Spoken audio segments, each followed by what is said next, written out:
Hello बच्चों, कैसे हैं आप सब। चैप्टर चल रहा था बच्चों सिलिकॉन एंड फॉस्फाजीन। सिलिकॉन कंप्लीट हो चुका है। फॉस्फाजीन के 3 लेक्चर पहले आ चुके हैं बच्चों। उसमें सिर्फ 2 ही टॉपिक बचे हैं, एक फिजिकल प्रॉपर्टी बचा है और साथ में उसका जो नेचर ऑफ बॉन्डिंग है वो बचा हुआ है। ठीक है, आज हमें वही करना है। और पढ़नी किसकी है वो साइक्लिक ट्राइमर जो होगा फॉस्फाजीन का उसकी, और जो साइक्लिक टेट्रामर है फॉस्फाजीन का उसकी बॉन्डिंग और उसकी फिजिकल प्रॉपर्टी हमें देखनी है। ठीक है, अब देखिए कि अगर आप मेल्टिंग पॉइंट की बात करें, ये आपको पता है ये साइक्लिक क्या है, ट्राइमर है फॉस्फाजीन का, तो उसका जो मेल्टिंग पॉइंट होता है बच्चों वो होता है 114 डिग्री सेल्सियस। कितना होता है? 114। वहीं अगर आप टेट्रामर की बात करें उसके मेल्टिंग पॉइंट की, तो उसका होता है 123 डिग्री सेल्सियस। मतलब जो टेट्रामर है उसका मेल्टिंग पॉइंट क्या है, ज़्यादा है। और वहीं अगर आप ट्राइमर के बॉइलिंग पॉइंट की बात करें तो कितना होता है? 256 डिग्री सेल्सियस होता है। कितना होता है? 256 डिग्री सेल्सियस। और वहीं आप टेट्रामर की बात करें तो क्या है? 328 डिग्री सेल्सियस उसका क्या है, बॉइलिंग पॉइंट है। मतलब मेल्टिंग पॉइंट भी ज़्यादा किसका है? टेट्रामर का। और बॉइलिंग पॉइंट भी ज़्यादा किसका है बच्चों? साइक्लिक टेट्रामर का। बात समझ गए। अब अगर आप देखें कि जो साइक्लिक ट्राइमर है या साइक्लिक टेट्रामर है वो 300 डिग्री जो टेम्परेचर रहेगा 300 डिग्री सेल्सियस तक वो बिल्कुल स्टेबल है। 300 तक बिल्कुल स्टेबल है, पर जैसे ही उससे ऊपर आप हीटिंग करते हैं तो जो उनकी जो पॉलीमराइजेशन है वो किस में, अब पॉलीमराइजेशन नहीं होगी, डीपॉलीमराइजेशन, ये इसमें कन्वर्ट होना शुरू हो जाएगा, डीपॉलीमराइजेशन होना स्टार्ट हो जाएगी, वो ब्रेक डाउन हो जाएगा। बात समझ। अगर बच्चों आपने पिछले वाला लेक्चर देखा है तो उसमें मैंने आपको न्यूक्लियोफिलिक सब्स्टिट्यूशन रिएक्शंस करवाई थी फॉस्फाजीन्स की। ठीक है, उसमें सिर्फ हमारा एक टॉपिक बचता है जिसमें हमें क्या करनी थी, हाइड्रोलिसिस करानी थी।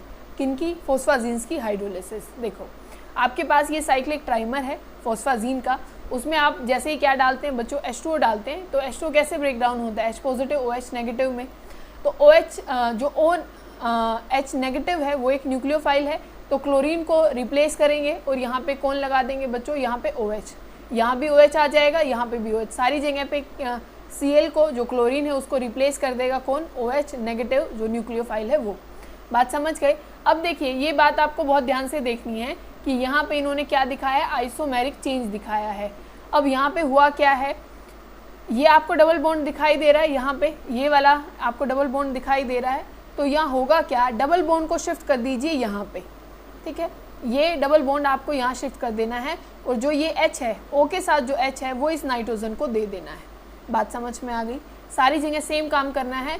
देखो जो नाइट्रोजन और फॉस्फोरस का डबल बॉन्ड है वो तो दे दीजिए ऑक्सीजन को, और जो H है वो प्रोवाइड कर दीजिए नाइट्रोजन को, जैसे हमने टोटोमेरिज्म में पढ़ा था। ठीक है, सेम हमने किया यहाँ पे। देखो नाइट्रोजन के साथ H आ गया और जो डबल बॉन्ड था वो किसके साथ चला गया बच्चों? ऑक्सीजन के साथ। तो यही आपको क्या किस में करना है? हाइड्रोलिसिस में। सेम तब आप क्या बनाते हैं, जो फॉस्फाजीन का टेट्रामर है उसकी हाइड्रोलिसिस करते हैं तो भी आपको सेम प्रोसेस करना है कि क्लोरीन को हटा करके वहाँ पे क्या लगा देंगे? OH लगा देंगे, फिर उसकी आइसोमेरिक फॉर्म बना देंगे। ठीक है, कि जो डबल बॉन्ड है उसको तो ऑक्सीजन को दे दीजिए और जो H है ऑक्सीजन का वो नाइट्रोजन को दे दीजिए। तो आप ऐसे क्या कर देंगे? हाइड्रोलिसिस साइक्लिक ट्राइमर की भी और साइक्लिक इसकी टेट्रामर की भी। और जो हाइड्रोलिसिस होती है वो टेट्रामर की फास्ट होती है और वो स्टेबल भी होता है। बात समझ गए बच्चों। टेट्रामर ज़्यादा स्टेबल होता है, आपने देखा था मेल्टिंग और बॉइलिंग पॉइंट दोनों वो भी उसके ज़्यादा ही हैं, और जो इसकी स्ट्रक्चर होगी वो भी ट्राइमर से ज़्यादा स्टेबल है। अब देखिए कि अगर आप इसकी रिएक्शन अमोनिया से करा रहे हैं, अगर आपने पिछले वाला लेक्चर देखा तो आपको बहुत अच्छे से समझ में आ जाएगा, क्योंकि जो फॉस्फाजीन्स होते हैं बच्चों वो न्यूक्लियोफिलिक सब्स्टिट्यूशन रिएक्शन शो करते हैं। तो जो क्लोरीन है उसकी रिएक्शन अब हम करा रहे हैं अमोनिया के साथ। अमोनिया में देखिए अब यहाँ एक Cl है और यहाँ एक क्या है बच्चों? HCl यहाँ से बाहर निकाल दीजिए और यहाँ सारी जगह क्या जोड़ दीजिए? NH2। अब बात आपको बहुत ध्यान से सुननी है। अगर आप बहुत ज़्यादा अमाउंट लेते हैं किसकी? अमोनिया की, मतलब बहुत ज़्यादा कंसंट्रेशन में आप क्या डाल देते हैं? अमोनिया, तो जो आपके पास क्या था, जो ट्राइमर है फॉस्फाजीन का, जो ट्राइमर है वो किस में कन्वर्ट हो जाता है? फॉस्फोरस नाइट्राइड में, P3N5। अगर बहुत ज़्यादा कंसंट्रेशन ली आपने अमोनिया की तो जो साइक्लिक ट्राइमर था वो किस में कन्वर्ट हो जाएगा? फॉस्फोरस नाइट्राइड में, P3N5 में। बात समझ गए हैं। तो ये चीज़ आपको ध्यान रखनी है। और न्यूक्लियोफिलिक रिएक्शन बहुत ज़्यादा आसान होती है। जैसा न्यूक्लियोफाइल लेंगे उसी हिसाब से वो क्या हो जाएगा? दूसरा न्यूक्लियोफाइल क्लोरीन को क्या कर देगा? सब्स्टिट्यूट कर देगा। अब हमें समझनी है बच्चों बॉन्डिंग। क्या समझनी है? इनमें बॉन्डिंग किस तरीके की होती है। अगर आप फॉस्फोरस की बात करें और यहाँ पे आप किसकी बात करें बच्चों, नाइट्रोजन की बात करें।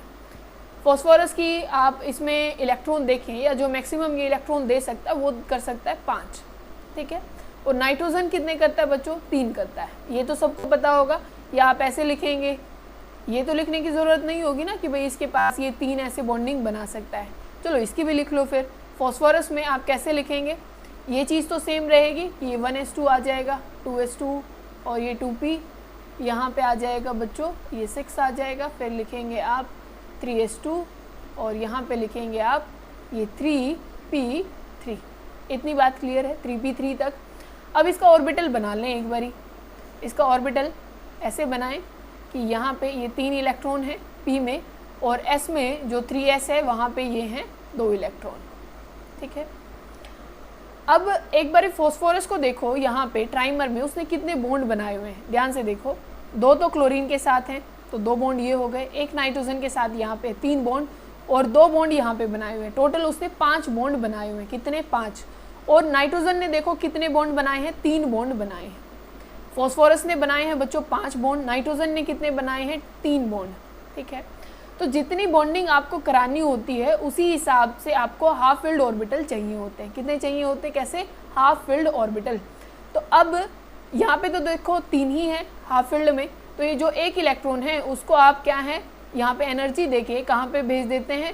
जो डी का ऑर्बिटल होता है उसमें इस इलेक्ट्रॉन को ट्रांसफ़र करा दिया जाता है। देखो बच्चों यहाँ पे हुआ क्या है कि जो फॉस्फोरस है 5 बॉन्ड बनाए, नाइट्रोजन ने 3 बॉन्ड बनाए हैं। और आपको ये पता लग गया कि भाई नाइट्रोजन के पास है यहाँ पे ऐसे 3 इलेक्ट्रॉन प्रेजेंट हैं, उसके पास कितने हैं? 3 हैं। और यहाँ पे 2 इलेक्ट्रॉन और प्रेजेंट हैं जो कि as a lone pair behave करेंगे नाइट्रोजन के ऊपर, ठीक है। नाइट्रोजन ने यहाँ पे कितने बॉन्ड बनाए? 3 बॉन्ड बनाए, और इसकी हाइब्रिडाइजेशन क्या हो जाएगी बच्चों? यहाँ पे sp2 इसकी हाइब्रिडाइजेशन हो जाएगी। क्या हो जाएगी? sp2 हाइब्रिडाइजेशन हो जाएगी। अब देखो कैसे आप पता करेंगे? कभी भी पाई बॉन्डिंग को हाइब्रिडाइजेशन में काउंट करते नहीं हो आप, नहीं करते ना, तो यहाँ पे होगा क्या? इस पाई बॉन्ड को तो छोड़ दीजिए। अब हाइब्रिडाइजेशन कैसे पता की जाती है कि सिग्मा बॉन्डिंग प्लस में लोन पेयर, वही क्या होती है? हाइब्रिडाइजेशन। तो 1 लोन पेयर है और 2 सिग्मा बॉन्ड है, तो टोटल कितने हो गए? 3। और ऑर्बिटल भी कितने लिए मैंने? 2 तो p के लिए, 1 s का लिया है, तो हाइब्रिडाइजेशन क्या हो गई बच्चों? sp2। वहीं आप फॉस्फोरस की देखो, आप फॉस्फोरस की क्या बॉन्डिंग है? फॉस्फोरस ने कितने सिग्मा बॉन्ड बनाए हैं बच्चों? 4। लोन पेयर उसके पास कोई बचा नहीं है। पाई बॉन्डिंग को कभी कैलकुलेट की नहीं जाती हाइब्रिडाइजेशन में, तो इसकी हाइब्रिडाइजेशन क्या है? sp3। ये बात सबको समझ में आ गई। फॉस्फोरस ने 5 बॉन्ड बनाए, नाइट्रोजन ने 3 बॉन्ड बनाए हैं, और फॉस्फोरस का एक तो कैसी बॉन्डिंग है बच्चों? इसने भी एक पाई बॉन्डिंग बनाई है और नाइट्रोजन ने भी एक पाई बॉन्डिंग बनाई है। बात सबको समझ में आ गई है? बहुत अच्छे। अब आपको समझना क्या है कि जो फॉस्फोरस का एक जो इलेक्ट्रॉन है बच्चों, फॉस्फोरस का देखो एक तो s में इलेक्ट्रॉन है और 3 p में इलेक्ट्रॉन है, और एक उसका गया है बच्चों d में। किस में गया है बच्चों? उसका 1 इलेक्ट्रॉन गया है d में। नाइट्रोजन करेगा किसके साथ? देखो नाइट्रोजन का ये जो s में 2 इलेक्ट्रॉन है ये बिहेव करेंगे एज ए लोन पेयर। बात समझ गए? और जो ये एक अब 3 उसने बॉन्ड बनाए हैं, एक बॉन्ड उसने बनाया बच्चों इस s के साथ, ठीक है। फिर उसने जो दूसरा बॉन्ड बनाया है वो किसके साथ बनाया है बच्चों? यहाँ पे इस ऑर्बिटल के साथ p के साथ बनाया होगा। पर जो उसने पाई बॉन्ड बनाया है ना बच्चों, क्या बनाया? जो पाई बॉन्ड बनाया है वो इस d ऑर्बिटल के साथ बनाया है। किसके साथ बनाया है? इस d ऑर्बिटल के साथ उसने कौन सी बॉन्डिंग की है? पाई बॉन्डिंग की है। उस फॉस्फोरस के ये जो 2 ऑर्बिटल हैं वो किसके साथ बॉन्डिंग करेंगे बच्चों? यहाँ एक क्लोरीन के साथ होगा, ये भी दूसरी क्लोरीन के साथ होगी। ध्यान से देखो, आपको ये दिखाई पड़ रहा है यहाँ पे कि नाइट्रोजन ने 3 बॉन्ड बनाए। कितने बॉन्ड बनाए हैं? 3। एक तो उसके पास क्या है? Lone pair. ये बात तो सबको क्लियर हो गई होगी। एक तो क्या है बच्चों? यहाँ पे लोन पेयर है, इसको बॉन्डिंग की ज़रूरत है ही नहीं। एक लोन पेयर हो गया, 2 सिग्मा बॉन्ड है और एक पाई बॉन्डिंग है, ठीक है। ये है s में प्रेजेंट जो लोन पेयर है। एक करेगा, मान लीजिए सिग्मा बॉन्ड बना रहा है वो p के साथ बना रहा है, दूसरा भी क्या है? p में 3 ऑर्बिटल होते हैं, एक p इसके साथ बना रहा है। पर जो तीसरा जो p में एक इलेक्ट्रॉन है वो फॉस्फोरस के d ऑर्बिटल के साथ बॉन्डिंग कर रहा है। मतलब कौन सी बॉन्डिंग हो रही है, p d पाई बॉन्डिंग यहाँ पे हो रही है। क्योंकि ध्यान से देखो कि फॉस्फोरस ने दोनों क्लोरीन के साथ सिग्मा बॉन्ड बनाया हुआ है, तो जो फॉस्फोरस के जो 2 इलेक्ट्रॉन ये बच जाते हैं वो किसके साथ सिग्मा बॉन्डिंग में जाते हैं बच्चों, क्लोरीन के साथ किस में जाते हैं, सिग्मा बॉन्डिंग में जाते हैं। इतनी बात क्लियर है। तो यहाँ पे कौन सी बॉन्डिंग हो रही है, p पाई d पाई बॉन्डिंग। बात समझ में आ गई, बहुत अच्छे। अब देखो कि जो आपके पास टेट्रामर होता है, साइक्लिक टेट्रामर जो होता है फॉस्फाजीन का, वो 2 फॉर्म में प्रेजेंट होता है। ट्राइमर तो बच्चों प्लेनर ही होता है, जैसे ऊपर हमने दिखाया हुआ है, जो ऊपर ये प्रेजेंट है ऐसे ही ये प्रेजेंट होता है। और ये एक एरोमेटिक जैसे कंपाउंड होते हैं ना बच्चों, वैसे ही बिहेव करते हैं। क्योंकि देखो single bond double bond, single bond double bond, single bond double bond, है ना। तो ये एरोमेटिक के जैसे बिहेव कर रहे हैं। और जो अपना टेट्रामर है जिसमें 4 यूनिट है फॉस्फाजीन की, वो 2 फॉर्म में प्रेजेंट होता है, एक चेयर फॉर्म में और एक बोट फॉर्म में। किसमें बच्चों, एक चेयर फॉर्म में और एक बोट फॉर्म में। वो भी दिखा देते हैं कि चेयर फॉर्म कैसे बनानी है आपको और बोट फॉर्म कैसे बनानी है। वैसे तो आपको जो नाइट्रोजन है, फॉस्फोरस है, जोड़ने तो वही हैं, पर अब आप ये देखो चेयर कैसे बनाते हैं आप और बोट कैसे बनाते हैं। बोट तो कुछ ऐसे बनाई जाती है कि ये ऐसे और ये ऐसे, ये तो क्या हो गई बच्चों, बोट हो गई। अगर आप चेयर की बात करते हैं जो कि ये बनाई हुई है यहाँ पे, ये कौन सी फॉर्म है बच्चों, बोट फॉर्म। अब चेयर फॉर्म देखिए बच्चों कैसे बनानी है। चेयर फॉर्म कुछ ऐसे बनानी है आपको, ये ऐसे, ठीक है, ऐसे ही होती है चेयर कि ये देखो ये ऊपर वाला इसका जिसमें हम अपना कमर लगाते हैं, और ये जो बैठने की हो गई, और ये नीचे, ठीक है। तो ऐसे क्या बनाई जाती है, चेयर फॉर्म, जो कि ये दिखा रखी है। और ये कौन सी फॉर्म है बच्चों, बोट फॉर्म है। तो जो अपने पास साइक्लिक टेट्रामर होता है फॉस्फाजीन का, वो 2 फॉर्म में प्रेजेंट रहता है, एक तो किसमें, चेयर फॉर्म में, और एक किसमें रहता है बच्चों, बोट फॉर्म में। और जो ट्राइमर होता है वो इन दोनों फॉर्म में प्रेजेंट नहीं होता है, ठीक है, वो सिर्फ प्लेनर स्ट्रक्चर में होता है। अगर आप किस में जाएंगे बच्चों, 4 मतलब टेट्रामर से आगे जाते हैं, पेंटामर में जाते हैं, हेक्सामर में जाते हैं, तो वहाँ पे प्लेनर कोई स्ट्रक्चर प्रेजेंट नहीं होती, प्लेन जो प्लेनरिटी है वो खत्म हो जाती है। अब बच्चों अगर हम इनके एंगल और बॉन्ड लेंथ की बात करें फॉस्फाजीन में, तो आप देखिए कि इनमें एंगल कितना प्रेजेंट होता है नाइट्रोजन और फॉस्फोरस के बीच का। तो यहाँ पे जो एंगल होता है बच्चों वो होता है 118 डिग्री। किसका, जो नाइट्रोजन, फॉस्फोरस और नाइट्रोजन का जो एंगल है वो कितना होता है, 118 डिग्री होता है। और ये वाला जो एंगल है बच्चों किसका, फॉस्फोरस, नाइट्रोजन और फॉस्फोरस का। ये क्या था, नाइट्रोजन, फॉस्फोरस और नाइट्रोजन का। यहाँ पे क्या है, फॉस्फोरस है, एक नाइट्रोजन है और एक फॉस्फोरस, मतलब 2 फॉस्फोरस 1 नाइट्रोजन। ये एंगल होता है बच्चों 121, कितना होता है, 121 डिग्री का ये एंगल होता है। और जो ये बॉन्ड लेंथ है, जो फॉस्फोरस और नाइट्रोजन की जो बॉन्ड लेंथ है बच्चों वो कितनी है, 158 पिकोमीटर। कितनी है, 158 पिकोमीटर। अगर आप सिंगल बॉन्ड की बॉन्ड लेंथ की बात करें तो वो 180 पिकोमीटर के आसपास होती है। डबल बॉन्ड की बात करें तो बच्चों वो 160 पिकोमीटर के आसपास की होती है। इसकी बॉन्ड लेंथ देखो कितनी है, 158, और सबकी जो बॉन्ड लेंथ रहेगी वो बराबर रहेगी, कितनी, 158 पिकोमीटर। बात सबको समझ में आ गई। तो आप ये स्ट्रक्चर याद रख लेना, यही आपको बताना है कि एंगल कितना है और यहाँ पे बॉन्ड लेंथ कितनी है। अगर आपको जो मैंने ऊपर समझाया p पाई और d पाई बॉन्डिंग, अगर वो आपको समझ में आ गई है तो आप ये आराम से सारी बातें समझ जाएंगे। अब देखो सिग्मा बॉन्ड आपको पता है कि हेड ऑन ओवरलैपिंग से बनता है, इसमें तो कोई कंफ्यूजन की बात नहीं है। बात रह गई है बच्चों सारी की सारी, देखो मैंने जो आपको समझाया कि फॉस्फोरस ने 5 बॉन्ड बनाए हैं, नाइट्रोजन ने 3 बॉन्ड बनाए हैं, ठीक है। उसमें से नाइट्रोजन के 3 बॉन्ड तो 2 बॉन्ड तो हैं बच्चों सिग्मा बॉन्ड, 2 कैसे हैं, सिग्मा बॉन्डिंग है। और एक जो उसका पाई इलेक्ट्रॉन है, उसने जो फॉस्फोरस में हमने 1 इलेक्ट्रॉन डी में भेज दिया था, उसके साथ उसने पाई बॉन्डिंग की है, मतलब p पाई d पाई बॉन्डिंग हुई है। अब इस स्ट्रक्चर में बहुत ज़्यादा कंट्रोवर्सी है कि भाई ये किस तरीके की p पाई और d पाई बॉन्डिंग है, मतलब कौन सा d इन्वॉल्व है, किस तरीके की वो बॉन्डिंग हो रही है। अब आप पाई बॉन्डिंग देखेंगे बच्चों फॉस्फाजीन में, बहुत ध्यान से समझिएगा। आपको करना क्या है, ये फॉस्फाजीन आप ऐसे बनाते हैं, ठीक है, ये एक साइक्लिक स्ट्रक्चर आपको बनानी है ट्राइमर में, ऐसे आप बनाते हैं, ठीक है ना। आपको पाई बॉन्डिंग करनी है, पहली बात तो क्या करनी है, पाई बॉन्डिंग करनी है। जो आपने सिग्मा बॉन्डिंग बनाई वो तो ऐसे बनाई, ठीक है, ये हेड ऑन ओवरलैपिंग, मतलब ये ऐसे बॉन्डिंग बनाई है आपने सिग्मा तो। पर हम पाई की बात करें तो वो इससे परपेंडिकुलर होंगे बच्चों, सारे क्या होंगे, परपेंडिकुलर क्या होंगे, ऑर्बिटल होंगे कंपैरिजन टू सिग्मा। इतनी बात तो हमें पता है।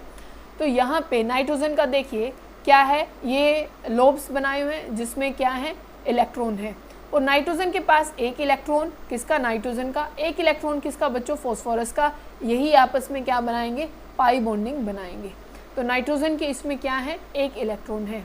तो ऐसे ही लोब में दिखाते ना, ये पॉजिटिव ऊपर और ये क्या है, नेगेटिव। और ये जो हमने लिया है बच्चों, जो फॉस्फोरस का जो डी ऑर्बिटल लिया है वो कौन सा ऑर्बिटल लिया है यहाँ पे बच्चों, DXZ। मतलब कि जो डी आप बनाएंगे, आप क्या लेंगे इसको, ये एक्सेस जो मानी गई है बच्चों वो मानी गई है x, क्या मानी गई, x, और ये मानी गई है बच्चों z, और ये वाली एक्सेस मानी गई है y। ठीक है, आपको क्या बनाना है बच्चों, XZ बनाना है। मतलब कि किसके एक्सिस में बनानी है, x के एक्सिस में और z के एक्सिस में। और जो डी ऑर्बिटल होती हैं वो मतलब XZ वाली जो होती है बच्चों वो इन बिटवीन दी एक्सिस होती है। क्या होती है, इन बिटवीन दी एक्सिस होती है। तो आपको ऐसे बनाना है, बात क्लियर है ना। और जो ये एक साइड वाली जो लोब होंगी भाई, ये पॉजिटिव होगी, ये भी पॉजिटिव, ये नेगेटिव और ये भी नेगेटिव। ये तो ऑर्बिटल्स की बात थी। अब इनकी बॉन्डिंग के बारे में देखना बच्चों, पॉजिटिव लोब पॉजिटिव से कनेक्ट करता है और नेगेटिव नेगेटिव वाले से कनेक्ट करता है। तो ये जो बॉन्डिंग है ये तो बहुत आराम से हो रही है, पॉजिटिव और नेगेटिव की, पॉजिटिव और नेगेटिव की। पर यहाँ पे देखो, यहाँ पे तो नेगेटिव फेस कर रहा है और इधर क्या फेस कर रहा है बच्चों, पॉजिटिव, और यहाँ क्या है, पॉजिटिव है और इधर नेगेटिव। क्या ये बॉन्डिंग हो पाएगी? तो यहाँ पे नोड क्रिएट होता है। क्या क्रिएट हो जाए बच्चों, यहाँ पे नोड क्रिएट होता है कि ये बॉन्डिंग यहाँ अच्छे से नहीं हो पाती। इसी वजह से इस ये जो बॉन्डिंग है इसको बोलते हैं हेट्रोमॉर्फिक। क्या बोला जाता है, हेट्रोमॉर्फिक या सूडो एरोमेटिक पाई बॉन्डिंग। एक बार फिर से देखो, यहाँ पे एक बार बहुत ध्यान से देखना कि ये क्या चीज़ है, यहाँ पॉजिटिव लोब है, पर जो डी का जो लोब है इधर क्या है, नेगेटिव। पॉजिटिव नेगेटिव में बॉन्डिंग नहीं हो पाएगी। तो एक साइड तो बॉन्डिंग हो रही है, एक साइड बॉन्डिंग नहीं हो रही है। तो यही क्या है, हेट्रोमॉर्फिक बॉन्डिंग कहलाती है। ठीक, अभी हमने बच्चों हेट्रोमॉर्फिक पढ़ा। अब देखो होमोमॉर्फिक में कैसे होता है। किसमें बच्चों, होमोमॉर्फिक में। अब बहुत ध्यान से समझिएगा, उस वाले में हमने क्या लिया था, XZ ऑर्बिटल लिया था डी का। यहाँ पे आप क्या लेंगे बच्चों, YZ।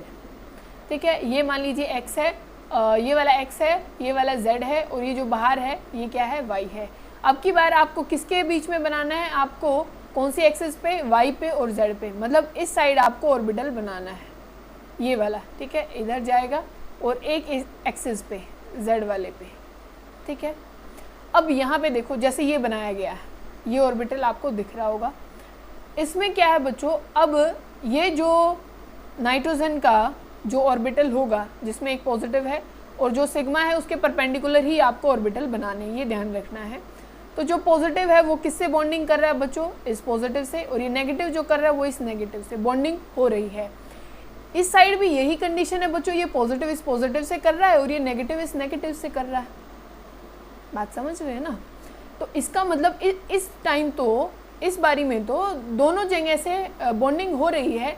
जैसे इसमें नहीं हो रहा था भाई, यहाँ पॉजिटिव से हो गई या नेगेटिव से हो गई, यहाँ नेगेटिव और ये पॉजिटिव, ये उल्टा था। पर यहाँ दोनों साइड से बॉन्डिंग हो पा रही है, यहाँ दोनों साइड से बॉन्डिंग नहीं हो पा रही। इसी वजह से इसको हेट्रोमॉर्फिक बोला गया, इसको होमोमॉर्फिक बोला गया।